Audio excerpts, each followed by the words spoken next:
Hello mga mare, for today's video, ito nga yung kaganapan namin nung linggo. Dumating nga yung mga kapatid ko, tsaka yung isang tito ko.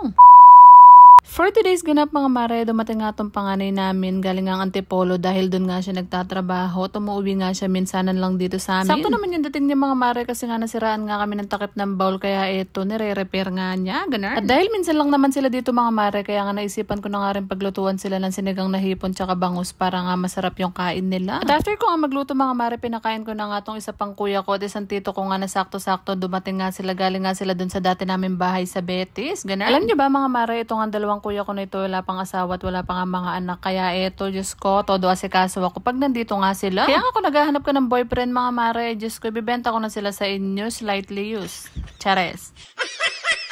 Ewan ko nga ba sa mga mga mare, ang tatanda na hindi pa marunong manligaw hanggang ngayon, nakbaka?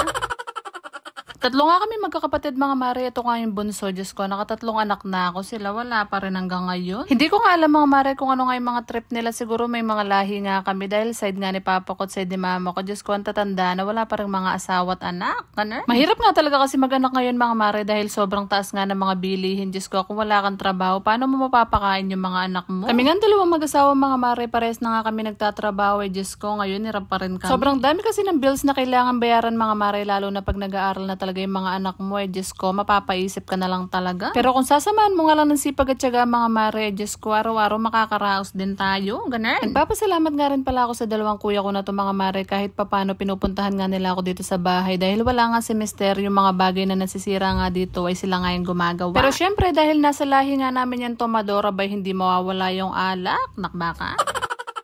Syempre dahil may alak, may video okay mga mare.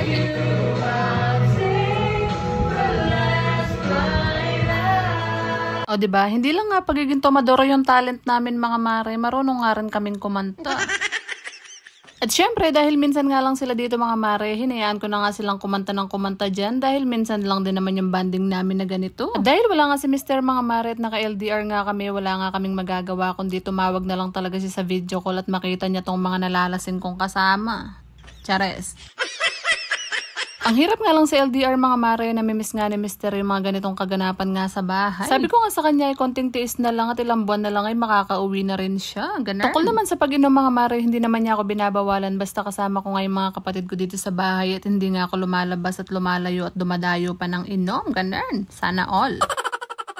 Hindi naman natin kailangan malungkot palagi mga mare, basta nga kahit LDR tayo ay Diyos ko, pasayin lang natin yung mga partner natin kahit sa video call na lang, ganun. Hanggang dito na nga lang muna yung video natin for today mga mare, ito at nalasing na nga yung mga kasama ko, nakbaka.